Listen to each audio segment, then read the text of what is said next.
مدارس زندہ باد، میرے مدارس زندہ باد، دینی مدارس زندہ باد، میرے مدارس زندہ باد، دیا ہے امن کا پیغام یہ دینی مدارس نے، دیا ہے امن کا پیغام یہ دینی مدارس نے، دیا ہے امن کا پیغام یہ دینی مدارس نے، دیا ہے امن کا پیغام یہ دینی مدارس نے۔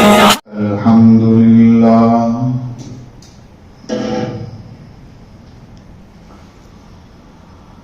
الحمدللہ وکفى وسلام على عباده الذين اصطفى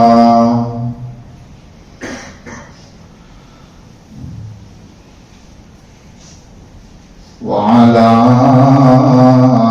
آله وأصحابه نجوم الهدى وقادة التقى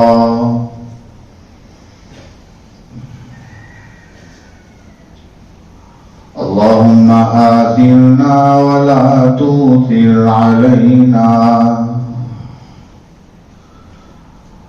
اللهم جنبنا الفواحش ما ظهر منها وما بطن ومن الخطايا والزلل أما بعد فأعوذ بالله من الشيطان الرجيم بسم الله الرحمن الرحيم قول معروف ومغفرة خير من صدقة يتبعها أذى والله غني حليم وقال النبي صلى الله عليه وسلم لتؤدن الحقوق إلى أهلها حتى يقاد للشاة الجلحاء من الشاة القرناء صدق الله العظيم وصدق رسوله النبي الأمي الكريم ونحن على ذلك لمن الشاهدين والشاكرين والحمد لله رب العالمين۔ ایک بار درود پاک پڑھ لیں۔ اللهم صل على سيدنا محمد وعلى آل سيدنا محمد وأصحابه وأزواجه وبارك وسلم۔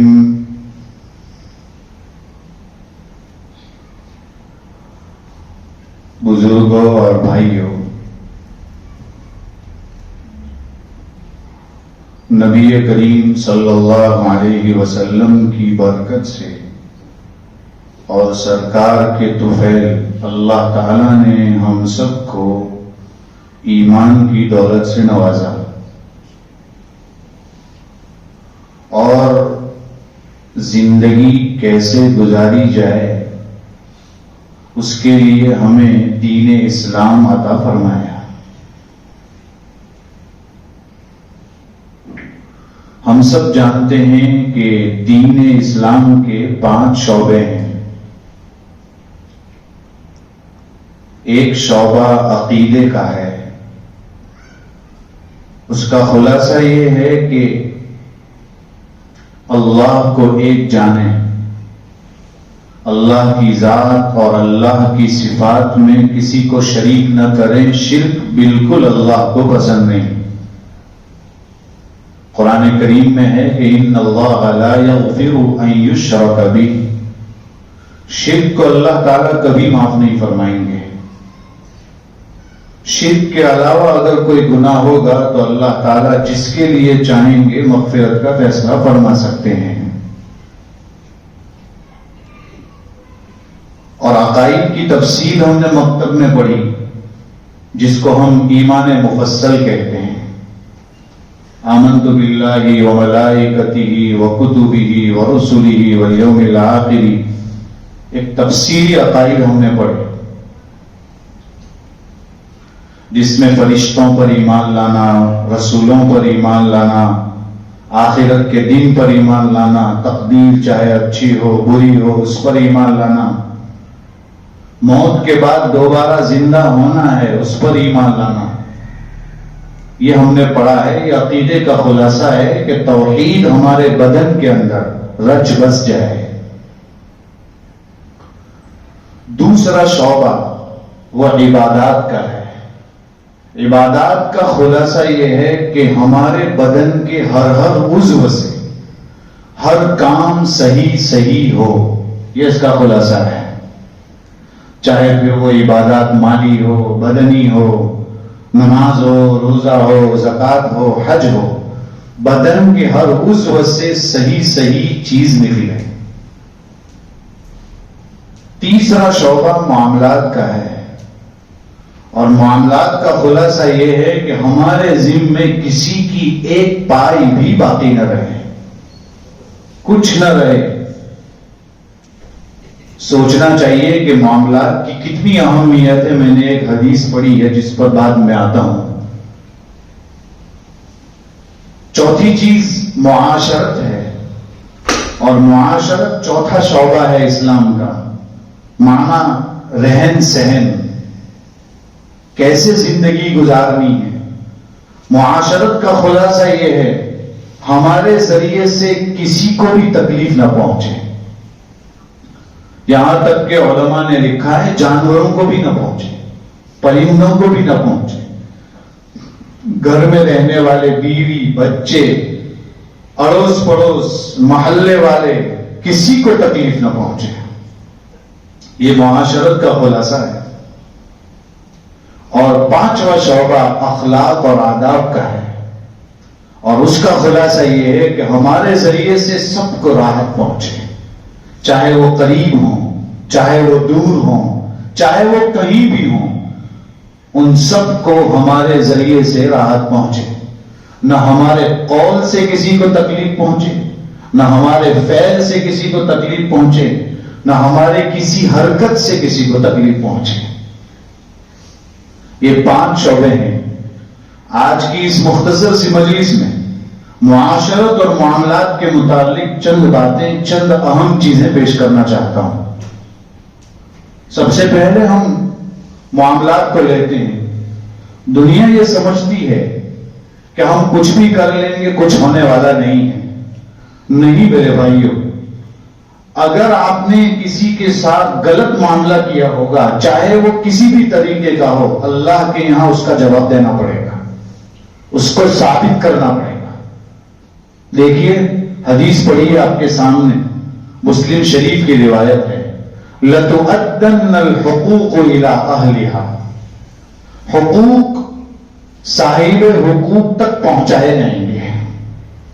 اب آپ سمجھ سکتے ہیں یہاں اس بات کو کہنا چاہتے ہیں کہ جس کا جو حق ہے اگر اس کو نہیں ملا تو قیامت کے دن اللہ تعالیٰ اس کو ثابت کریں گے. انصاف کا دن ہوگا، بدلے کا دن ہوگا.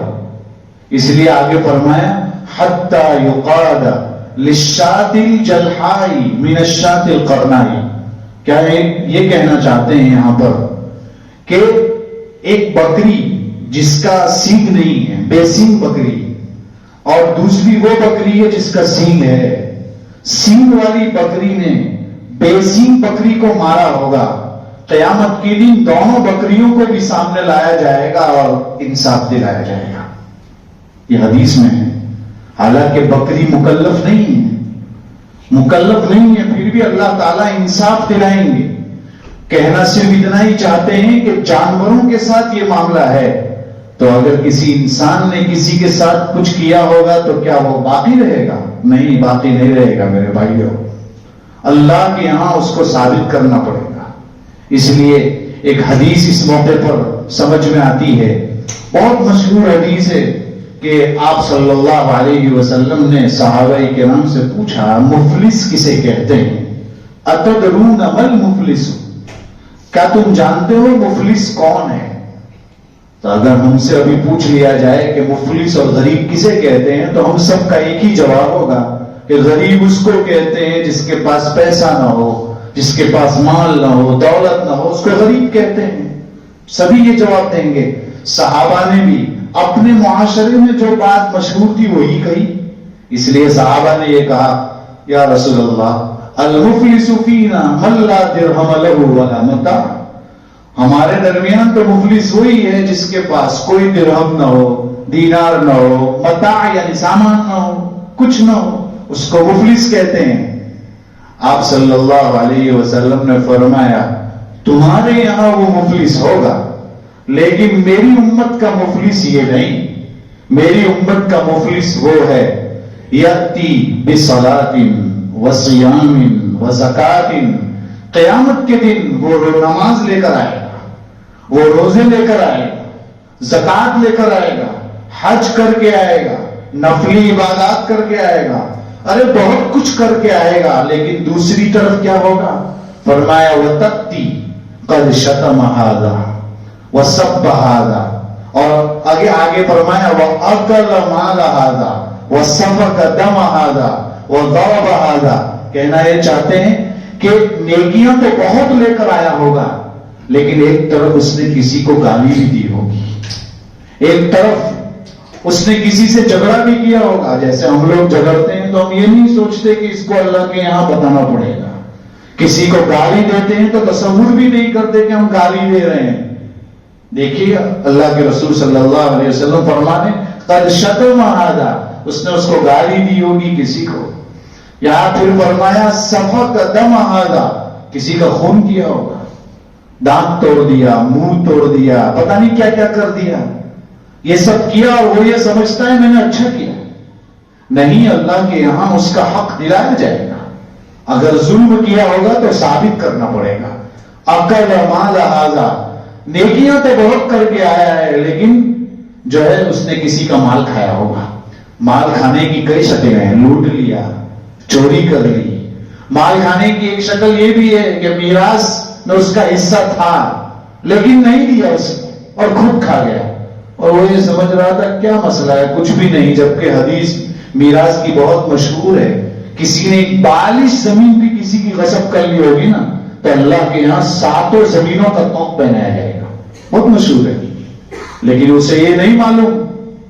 دیکھیے اللہ کے رسول صلی اللہ علیہ وسلم فرما رہے ضرب ھذا کہ یہ سب اس نے کیا ہوگا تو اب اللہ کے یہاں کیا ہوگا؟ ایسا کہا جائے گا کہ آپ نے اس کو مارا تھا، اس کو یوں کہیں گے مارو اس کو. نہ، وہاں یہ نہیں ہوگا. وہاں کی کرنسی کچھ اور ہے. یہاں کی کرنسی پیسے ہیں تو وہاں کی کرنسی نیکیاں ہیں. تو وہاں کی کرنسی نیکیاں ہیں تو اس کو کہا جائے گا کہ اس کی نیکی اس کو دے دی جائے گی. فَيُعْطَى هَذَا مِنْ حَسَنَاتِهِ وَهَذَا مِنْ حَسَنَاتِهِ. کہتے ہیں اس کی جتنی نیکیاں ہیں نا وہ اس کے بدلے میں دیتے چلے جائیں گے اللہ تعالیٰ اس کو. اب اس کی نماز بھی جا رہی ہے، روزے بھی جا رہے ہیں، زکات بھی جا رہی ہے، حج بھی جا رہا ہے، چونکہ اس نے یہ سب بھی گڑبڑ کی ہے، وہ سب اس کو دے دی جائے گی. نیکیاں نیکیاں سامنے والے شخص کو دیتے چلے جائیں گے یہاں تک کہ اگر نیکیاں ختم ہو گئی اور ابھی بھی حق باقی ہے تو اللہ تعالیٰ فرمائیں گے کہ اب اس کی خطاؤں میں سے لے کر اس کے اوپر ڈال دو. یعنی جس شخص کا حق تھا اس کے گناہ لے کر جس شخص نے یہ کام کیا تو اس کے اوپر ڈال دو. یہ کہا جائے گا اخذ من خطاياه فطرحت علیہ، کہہ رہے اس کی خطائیں لے لی جائے گی اور وہ جو شخص تھا اس کے اوپر خطائیں ڈال دی جائے گی، گناہ ڈال دیے جائیں گے. اور حدیث میں آتا ہے اس طرح کرتے کرتے بیچارہ نماز، روزہ، زکات، حج سب تو گیا، کسی کو دے دیا اس نے، یہاں تک کہ اس کے گناہ بھی اس پر لاد دیے گئے. فطرح بالنار، جہنم میں ڈال دیا جائے گا. اللہ تعالی ہماری حفاظت فرمائے. آپ صلی اللہ علیہ وسلم فرماتے ہیں اس کو مفلس کہتے ہیں. میری امت کا مفلس یہ ہے جو بیچارہ سب کچھ لے کر آیا تھا لیکن اس کو یہ نہیں پتا تھا کہ میں نے یہ کیا ہے. اس لیے میرے بھائیوں اس دنیا کے اندر اگر کچھ کیا ہو تو رفع دفع کر لینا چاہیے، معاملہ صاف کر لینا چاہیے، ورنہ قیامت کا دن ہے، وہ انصاف کا دن ہے، وہاں ایک ایک پائی کا حساب ہونے والا ہے، ایک ایک بات کا حساب ہونے والا ہے، ایک ایک چیز کا حساب ہونے والا ہے۔ اس لیے انسان کو چاہیے کہ اس کی طرف توجہ کرے۔ یہ معاملات کی بہت اہم شے میں آپ کے سامنے پیش کر رہا ہوں، ایک اہم بات آپ کے سامنے پیش کر رہا ہوں۔ معاملات میں قرض بہت بڑا معاملہ ہے۔ آج دنیا میں کون قرضہ نہیں لیتا ہے؟ بہت سارے لوگ قرضے لیتے ہیں، کہاں سے لیتے ہیں۔ ایسا نہیں ہے کہ کسی کو قرضہ نہیں دے سکتے، حدیث میں آتا ہے اذا استقرضک، اگر کوئی آپ سے قرض مانگے تو قرض ضرور دینا چاہیے، کسی بھائی کی مدد کرنی چاہیے۔ خود آپ صلی اللہ علیہ وسلم یہ فرماتے ہیں کہ قرض اگر لو کسی سے تو جب واپس کرو تو اچھے طریقے سے واپس کرو۔ بہت مشہور واقعہ ہے کہ آپ صلی اللہ علیہ وسلم نے ایک دیہاتی کا اونٹ لیا تھا قرضاً، اور جب وہ دیہاتی واپس لینے کے لیے آیا تو آپ کے پاس جتنے سال کا اونٹ لیا تھا اتنے سال کا نہیں تھا، بلکہ زیادہ بڑا تھا۔ جیسے 5 سال کا لیا تھا، مثال لے رہا ہوں، تو اس وقت آپ کے پاس 5 سال کا اونٹ نہیں تھا، 7-8 سال کا تھا۔ اور آپ سب جانتے ہیں جتنا اونٹ بڑا ہوتا ہے اتنا طاقتور ہوتا ہے۔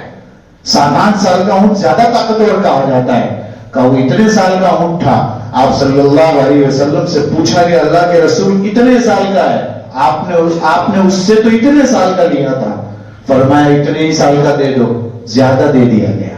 بتانا صرف اتنا چاہتا ہوں، جب کوئی آپ کو قرض دے تو جب واپسی ہو تو اچھے طریقے سے اس کو واپس کرنا چاہیے۔ یہاں تک کہ شریعت میں تعلیم ہے، یہاں تک کہ یہ بھی فرمایا کہ اگر بیچارہ وہ ایسا غریب ہے کہ وہ قرضہ وقت پر واپس نہیں کر پا رہا ہے، اس کو مہلت دینا، یہ بھی عین آپ صلی اللہ علیہ وسلم کی سنت ہے، یہ طریقہ ہے، مہلت بھی دینا چاہیے۔ ایک طرف تو یہ تعلیم ہے، تو دوسری طرف یہ بھی ہے کہ قرض لے کر بھول نہیں جانا چاہیے، سامنے والے کا قرض ادا کرنا چاہیے، اس کو وقت پر واپس کرنا چاہیے۔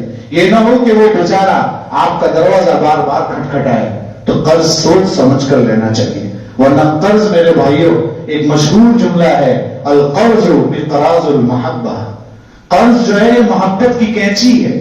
جب قرض صحیح طور پر اگر اس نے واپس نہیں کیا نا تو آپس کے تعلقات ختم ہو جاتے ہیں، محبتیں ٹوٹ جاتی ہے۔ وہ کینچی ایسی ہے، قرض توڑ دیتا ہے انسان کو۔ اس لیے میرے بھائیوں معاملات میں آج ہم بہت پیچھے ہیں، ہم سب، ہمارا معاشرہ معاملات میں جائیے، اگر آپ تجارت کی لائن سے یا مالداروں کے پاس یا بڑے بڑے بزنس مینوں کے پاس، یا اگر آپ علاقے کے علاقے گھروں میں چلے جائیں تو آپ کو پتا چلے گا کہ معاملات کتنے اہم ہیں، اور آج ہمارا معاشرہ معاملات میں کتنے پیچھے ہیں۔ میرے بھائیوں بہت پہلے مولانا طارق جمیل صاحب دامت برکاتہم سے سنا تھا کہ قیامت کے دن جو ہے جنت میں جانے کے لیے بڑی بڑی لائنیں لگی ہوگی، کوئی نماز والی لائن ہوگی، کوئی روزے والی ہوگی، کوئی زکات والی ہوگی، معاملات والی لائن میں بہت کم بھیڑ ہوگی۔ اگر کسی نے صحیح طریقے سے معاملہ دنیا میں کیا ہوگا نا، بہت شارٹ کٹ میں وہ جنت میں پہنچ جائے گا، بہت آسانی سے پہنچ جائے گا۔ اس لیے کہ میرے بھائیوں اصل تو معاملات بڑے بڑے ایسے لوگ دیکھیں گے آپ کہ جو نمازوں کے بہت پابند، روزوں کے بہت پابند، زکات بہت پابندی سے ادا کرتے ہیں، حج بھی کرتے ہیں، سب کچھ ہے، نیکی میں بہت مشہور ہے، لیکن معاملات میں بہت پیچھے ہوتے ہیں۔ اس لیے میرے بھائیوں ہم سب کو اپنا محاسبہ کرنا چاہیے، ٹٹولنا چاہیے کہ میرا معاملہ دنیا میں لوگوں کے ساتھ کیسا ہوتا ہے۔ اسی طریقے سے میرے بھائیوں معاشرت، اس کی بھی کچھ چیزیں آپ کے سامنے پیش کر دوں۔ معاشرت کے بارے میں، معاشرت کے معنی آتے ہیں رہن سہن کے۔ رہن سہن بیوی بچوں کے ساتھ بھی ہوتا ہے، رہن سہن جو ہے مدرسے کے طلباء کے ساتھ بھی ہوتا ہے، رہن سہن مسجد کے مصلیوں کے ساتھ بھی ہوتا ہے، رہن سہن جو ہے محلے والوں کے ساتھ بھی ہوتا ہے۔ تو رہن سہن کئی لوگوں کے ساتھ ہوتا ہے، اور وہ رہن سہن کیسا ہے وہ جاننے کی چیز ہے۔ ایک حدیث ہے مسلم شریف کی، حضرت ابو سعید خدری رضی اللہ تعالیٰ عنہ راوی ہیں اس کے، وہ فرماتے ہیں کہ آپ صلی اللہ علیہ وسلم نے ایک دن فرمایا ایاکم والجلوس علی الطرقات، فرمایا آپ صلی اللہ علیہ وسلم نے راستوں پر بیٹھنے سے بچو۔ دیکھو آپ فرما رہے ہیں کتنی بڑی بات ہے۔ ہمارے یہاں کا جوان جو ہے چبوتروں کو ہمیشہ آباد کرتا ہے، کہیں نہ کہیں راستوں پر بیٹھے ہوتے ہیں. آپ صلی اللہ علیہ وسلم نے فرمایا راستوں پر بیٹھنے سے بچو. کیوں فرما رہے ہیں آپ؟ اس لیے کہ وہاں سے کئیوں کا گزر ہوتا ہے, عورتیں بھی گزرتی ہے, کتنوں کو دقت کا سامنا کرنا پڑ سکتا ہے. اس لیے کھلے عام راستوں پر وقت پاس نہیں کرنا چاہیے. اس طریقے سے جو ہے لوگ ٹائم پاس کے لیے راستوں پر بیٹھ جاتے ہیں, ادھر ادھر کی بکواس کرتے ہیں, اور غیبت کے علاوہ تو کچھ ہوتا نہیں ہے. اس لیے آپ صلی اللہ علیہ وسلم فرماتے ہیں ایاکم والجلوس علی الطرقات, فرمایا راستوں پر بیٹھنے سے بچو. تو جو ہے صحابہ کرام رضوان اللہ علیہم اجمعین نے فرمایا ما لنا بد, اللہ کے رسول ہمارے لیے تو ضروری ہے بیٹھنا. اس لیے کہ اللہ کے اس زمانے میں ایسے گھر نہیں ہوتے تھے جیسے اس زمانے میں ہمارے گھر ہیں, 2 منزلہ 3 منزلہ, 3 کمرے 4 کمرے. کوئی آ بھی گیا تو اس کو باہر ہی بیٹھنا پڑے گا. مشکل تھا کہ وہ گھر میں ہی بیٹھے, اتنے بڑے بڑے کمرے ہی نہیں ہوتے تھے. تو اللہ کے رسول یہ تو ضروری ہے, ہم کو اگر کچھ بات کرنی ہوگی تو ہم باہر آ کر ہی بات کر سکتے ہیں. نتحدث فیہا, وہ حدیث میں ہے. تو آپ صلی اللہ علیہ وسلم نے فرمایا فَإِذَا أَبَيْتُمْ إِلَّا الْمَجَالِسِ فَأَعْطُوا الطَّرِيقَ حَقَّهَا, فرمایا اگر مجلسیں لگانا ضروری ہے باہر تو پھر راستے کا حق ادا کرو, راستے کا حق ادا کرو. تو پھر صحابہ کرام تھے, ہر چیز کو پوچھا. تو آپ صلی اللہ علیہ وسلم سے صحابہ نے پوچھا ما حق الطریق یا رسول اللہ, راستے کا حق کیا ہے اللہ کے رسول؟ تو آپ صلی اللہ علیہ وسلم نے جواب میں ارشاد فرمایا, پہلا جواب دیا غض البصر, نگاہیں نیچی ہو, یہ راستے کا حق ہے. یہ نہ ہو کہ آپ راستے میں لوگوں کو ٹٹولتے رہیں, آنے جانے والی نوجوان عورت کو دیکھتے رہیں, نوجوان لڑکیوں کو دیکھتے رہیں, ایک دوسرے کا مذاق اڑائیں. یہ نہیں ہے راستے کا حق. دیکھو شریعت کتنی پاکیزہ تعلیم دیتی ہے. اعطوا الطریق حقا, اور اس پہ فرمایا حق الطریق کیا فرمایا؟ پہلا غض البصر, نگاہیں نیچی ہو. دوسرا حق آپ نے فرمایا کف الاذی, راستے سے تکلیف دہ چیز کو ہٹانا. لیکن ہمارا مسئلہ دوسرا ہے, راستے سے تکلیف دہ چیز کو تو کیا ہٹاتے میرے بھائیوں, بلکہ راستے میں پارکنگ میں گاڑی نہیں رکھتے بلکہ راستے میں ہی رکھ دیتے ہیں. یہ بھی اسی میں آئے گا, راستے کا حق ادا نہیں کیا ہم نے. پارکنگ کتنی جگہوں پر لوگ ایسے کھڑے ہو جاتے ہیں کہ جو ہے آنے جانے والوں کو دقت ہو رہی ہے اور وہ آپس میں بات کرنے میں مشغول ہے. ارے اس کو چاہیے کہ ایک ایسے کونے پر کھڑا رہے کہ کسی کو تکلیف نہ ہو. دیکھیے ایک حدیث میں آتا ہے کہ ایک اور جاءت امرأۃ, ابو داؤد شریف کی بالکل کتاب الادب کی پہلی روایت, کہتے ہیں جاءت امرأۃ الی رسول اللہ صلی اللہ علیہ وسلم, کہ ایک عورت اللہ کے رسول صلی اللہ علیہ وسلم کے پاس آئی اور آ کر کہا کہ اللہ کے رسول ایک حاجت ہے میری, میں آپ سے بات کرنا چاہتی ہوں. تو آپ صلی اللہ علیہ وسلم نے فرمایا اجلس فی ای نواحی السکک, بالکل راستے میں آپ کو پکڑ لیا تھا اس نے. تو آپ صلی اللہ علیہ وسلم نے فرمایا کسی کونے میں بیٹھ جاؤ, میں وہاں بیٹھ کر آپ سے بات کرتا ہوں. مجھے صرف یہاں اتنا بتانا ہے کہ آپ یہ کہنا چاہ رہے ہیں بیچ میں نہیں کھڑے رہ سکتے, کسی کونے میں کھڑے رہتے ہیں تاکہ آنے جانے والوں کو دقت نہ ہو. ہمارا حال یہ ہے کہ خود بھی کھڑے رہ جاتے ہیں, گاڑیاں لے کر بھی کھڑے رہتے ہیں, کبھی پارکنگ غلط طریقے سے کرتے ہیں, پیچھے والا ہارن مار رہا ہے اور یہ بالکل ٹچ سے مس نہیں ہو رہا ہے اور اس کو وہ یہ سمجھتا ہے میں بہت اچھا ہوں. نہیں میرے بھائی, یہ اچھا نہیں ہے, یہ اخلاق کی بہت بڑی کمزوری ہے, یہ بھی گناہ ہے. ہم نے کسی کو تکلیف پہنچائی, آپ نہیں جانتے ایک جانور کو بھی تکلیف نہیں پہنچا سکتے, ہماری شریعت یہ کہتی ہے, تو انسانوں کو تو کیسے تکلیف پہنچائیں گے؟ آپ جانتے ہیں واقعہ, آپ نے سنا ہے بلی, اس کو کسی عورت نے باندھ دیا تھا اور کئی دنوں تک ترسایا تھا, پانی نہیں پلایا, اس کے لیے جہنم کا فیصلہ ہوا. اور آپ یہ بھی جانتے ہیں کہ ایک کتے کو پانی پلا دیا یا ایک بلی کو پانی پلا دیا, اس کے لیے جنت کے فیصلے بھی ہوئے. تو آپ سمجھ سکتے ہیں اتنی سی چیز میں بھی جو ہے ہمارے یہاں جنت جہنم کے فیصلے ہوا کرتے ہیں. تو ہمیں چاہیے کہ انسانوں کی جو ہے اخلاق, انسانوں کے ساتھ کیسے برتاؤ کیا جائے. میرے بھائیوں ہم اس میں بہت پیچھے ہیں. معاشرت بہت بڑی چیز ہے. دیکھیے یہ فرمایا, پہلا بتایا غض البصر, دوسرا بتایا کف الاذی. اسی میں آئے گا گاڑیوں کو نہیں رکھنا چاہیے غلط جگہوں پر. اسی میں آئے گا کہ راستہ چلنے والوں کو تکلیف نہ دیں. ہمارا حال یہ ہے کہ گھر جو ہے سٹی میں دیکھو یا کہیں بھی دیکھو, جو ہے گھر کے باہر لوگ پانی بہا دیتے ہیں. جب بھی کوئی گندا پانی گھر میں ہوتا ہے تو پانی باہر بہا دیتے ہیں. نماز پڑھنے آنے جانے والوں کو دقت ہو رہی ہے لیکن اس گھر والے کو کوئی فکر نہیں ہے. نہیں میرے بھائیوں، یہ راستے کا حق ادا نہیں ہو رہا ہے. ہم کیوں وہاں پانی ڈالیں گے؟ آنے جانے والوں کو چھینٹے اڑ رہے ہیں، پانی کی وجہ سے تکلیف پہنچ رہی ہے، اس کا پاؤں اس میں جو ملوث ہو رہا ہے، لیکن اس کو کچھ پڑی ہی نہیں ہے. میرے بھائیوں، یہ اخلاق کی کمزوری ہے، یہ معاشرت کے اصول ہم نے سیکھے نہیں ہیں. اس لیے ہمیں چاہیے کہ راستے میں کوئی ایسی چیز نہ رکھے. اس لیے حدیث میں آپ نے یہ بھی پڑھا ہوگا، ایک حدیث میں ہے، بہت مشہور ہے، سیاستہ کی روایت ہے، کسی ایک کتاب کی ہے، اس میں ہے کہ آپ صلی اللہ علیہ وسلم نے فرمایا کہ ایک شخص نے جو ہے کانٹے دار ٹہنی جو تھی اس کو راستے میں آ رہی تھی، اس نے صرف ہٹا دیا. تو حدیث میں آتا ہے شکر اللہ لہو وغفر لہو، اللہ نے اس کی قدر کی اور اللہ نے اس کی مغفرت کا فیصلہ کیا. دیکھو کتنی اچھی چیز ہے، لیکن ہم اس کو کم سمجھتے ہیں میرے بھائیوں. اس لیے راستے کا پہلا حق بتایا آپ کے سامنے. پہلا حق کیا ہے؟ غض البصر، نگاہوں کو نیچے رکھیں. دوسرا حق بتایا، محلے کا ہر ایک کا حق ہے یہ. دوسرا حق بتایا کف الاذی، جو ہے راستے سے تکلیف دہ چیز کو ہٹانا. تیسری چیز رد السلام، فرمایا کوئی سلام کرے تو اس کا جواب بھی دیتے ہیں. آج کل ہم تو کوئی کرے کیا ہم بھی نہیں کرتے، اور کوئی کرتا ہے تو بھی جواب نہیں دیتے. اور ایسے لوگ بھی ملتے ہیں کہ وہ نہیں کرتا تو میں کیوں کروں. ایسے بھی لوگ ملتے ہیں، اس نے تو سلام کیا نہیں، میں کیوں کروں. ارے بھائی، پہل کرنے والے کی کتنی فضیلت ہے تو تجھے معلوم نہیں؟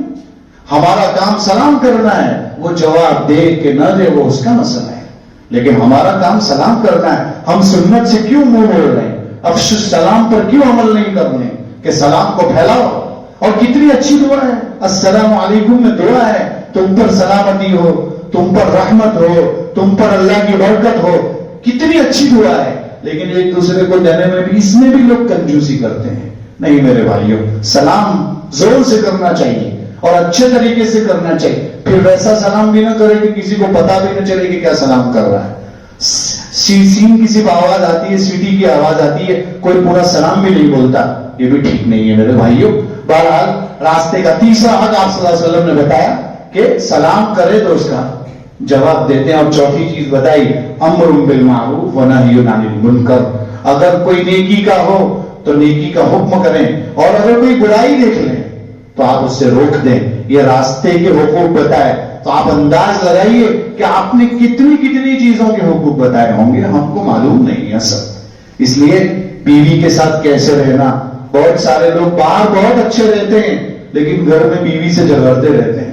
آپ نے پڑھا ہوگا نا، نبی کریم صلی اللہ علیہ وسلم نے فرمایا خیرکم خیرکم لأہلی، تم میں سب سے بہتر آدمی وہ ہے جو اپنی بیوی کے ساتھ اچھا سلوک کرے. اور آگے آپ فرماتے ہیں وَأَنَا خَيْرُكُمْ لِأَهْلِي، آگے آپ فرماتے ہیں میں تم میں سب سے اچھا اپنی بیوی کے ساتھ سلوک کرتا ہوں. دیکھیے آپ صلی اللہ علیہ وسلم عمل کر کے دکھا رہے ہیں. اس لیے میرے بھائیوں، اسی لیے تو ہمارے حضرت تھانوی رحمۃ اللہ علیہ کے بارے میں آتا ہے نا کہ وہ کتنے لوگوں کو بیعت نہیں کرتے تھے جب تک کہ ان کی بیوی کی طرف سے خط نہ آ جائے کہ ہاں یہ برابر رہتا ہے میرے ساتھ. یہاں تک لکھا ہے. مولانا خیر محمد صاحب جالندھری رحمۃ اللہ علیہ کے بارے میں ہے کہ ان کو بیعت نہیں کیا بلکہ ایک سرٹیفکیٹ لے کر آؤ اپنی بیوی کے پاس. اتنے سخت حقوق تھے. حضرت تھانوی رحمۃ اللہ علیہ یہ فرمایا کرتے تھے. اس لیے میرے بھائیوں، ہمیں سمجھنا چاہیے کہ ہم کس طریقے سے اپنی زندگی گزار رہے ہیں. پڑوسیوں کے کتنے حقوق بتائے. راوی فرماتے ہیں ما زال جبریل یوصینی بالجار، جبریل علیہ السلام مجھے، آپ صلی اللہ علیہ وسلم فرماتے ہیں مجھے اتنی تاکید کرتے رہے پڑوسی کے بارے میں، اتنی تاکید کرتے رہے کہ شاید ایسا لگ رہا تھا کہ میراث میں سے بھی اس کو حصہ دینا پڑے گا، وراثت میں سے بھی. لیکن آج ہم پڑوسیوں کی تو کیا حقوق ادا کرتے. ہم نے ایسا سنا ہے میرے بھائیوں کہ پڑوسی بیمار پڑتا ہے لوگ پوچھنے نہیں جاتے، اور کوئی کہتا ہے کہ وہ بیمار پڑ رہا ہے تو کہتے ہیں اچھا ہے نا جلدی مر جائے گا. ایسا لوگ کہتے ہیں. میرے بھائیوں، پڑوسی کے ہم حقوق ادا نہیں کرتے. آپ جانتے ہیں کہ پڑوسی کے کیا حقوق ہیں. اگر وہ بیمار پڑ جائے تو اس کی عیادت کرنے کو کہا، اور کیا کرنا ہے؟ صرف جا کر بیٹھنا ہے. آپ کی طبیعت کیسی ہے؟ اللہ آپ کو شفا دے دے، اتنا ہی بولنا ہے. حدیث میں تو جملہ آتا ہے شاید کوئی یاد نہ کر پائے، لا بأس طہور انشاءاللہ، یہ شاید کوئی بول نہ پائے. اتنا تو کوئی بھی بول سکتا ہے بہت جلدی انشاءاللہ ٹھیک ہو جاؤ گے. آپ اتنا ہی بولنا ہے. اگر آپ اتنا کہہ گئے تو کیا فرمایا 70,000 فرشتے اس کے لیے مغفرت کی دعا کرتے ہیں. اب اس پر ہمارا یقین ہی نہیں. علماء نے یہ بھی لکھا ہے کہ 70,000 فرشتے صبح میں گئے تو شام تک مغفرت کی دعا کرتے ہیں، اور شام کو گئے تو صبح تک مغفرت کی دعا کرتے ہیں۔ فرشتے دعا کرے تو کیوں قبول نہیں ہوگا؟ لیکن ہم جائے تب نا، ہم جاتے ہی نہیں۔ اس لیے میرے بھائیوں، علماء نے یہ بھی لکھا ہے گرمی کا موسم ہو تو اس میں آپ جانتے ہیں دن بڑا ہوتا ہے، رات چھوٹی ہوتی ہے، اور ٹھنڈی کے موسم میں جو ہے رات بڑی ہوتی ہے، آپ کو پتا ہی ہے، اور دن بہت چھوٹا ہوتا ہے۔ فرمایا جب دن بڑا ہو تو دن میں جانا چاہیے، یہ عادت کرنا ہے، اور جب رات بڑی ہو تو مغرب بعد جانا چاہیے، تاکہ لمبی رات تک یا لمبے دن تک فرشتے اس کے لیے مغفرت کی دعا کریں۔ اللہ تعالیٰ ہمیں ان باتوں پر عمل کرنے کی توفیق عطا فرمائے۔ یہ معاشرت کے کچھ گوشے ہیں، چند جمعہ کے مختصر وقت میں زیادہ بات بھی نہیں کر سکتے، لیکن اللہ تعالیٰ جتنا کہا ہے اسی پر ہمیں عمل کرنے کی توفیق عطا فرمائے۔ آمین۔ وآخر دعوانا الحمدللہ رب العالمین۔